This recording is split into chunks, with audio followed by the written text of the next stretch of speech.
Sous le haut patronage du département des sciences de l'information et de la communication de l'Université pédagogique nationale, la structure Afrique sans rêveur a tenu une conférence débat à laquelle ont pris part plusieurs étudiants des différentes facultés. Ce rendez-vous scientifique avait comme thème les jeunes et l'autopromotion dans une société en crise.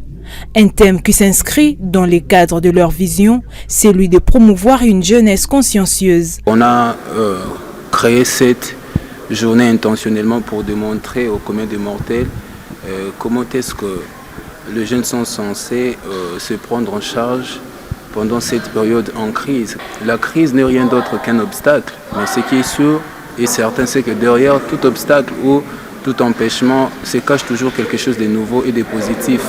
Alors qu'est-ce qui manque à cette jeunesse? On trouve que celle-ci n'est pas bien formée. C'est pourquoi on a créé ces assises pour que la jeunesse en question soit formée, soit orientée par ceux qui nous ont précédés. Parmi les trois intervenants, notamment le professeur Maker Munzele, le professeur Philémon Mukendi et le professeur Achille Bunjoko, chacun a décortiqué le thème du jour par rapport à son domaine.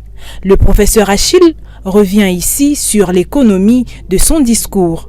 À chaque difficulté est associée une opportunité, parce qu'il y a des exemples partout.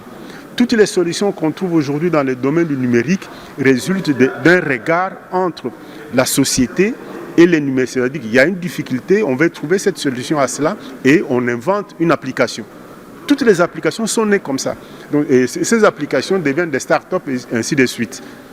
Donc c'est très important de penser que vous êtes capable d'y arriver. La structure Afrique sans rêveur est une initiative estudiantine ayant pour but la conscientisation de l'homme africain, en particulier les Congolais, en développant un esprit scientifique, créatif, rempli d'hostilité et de la conscience.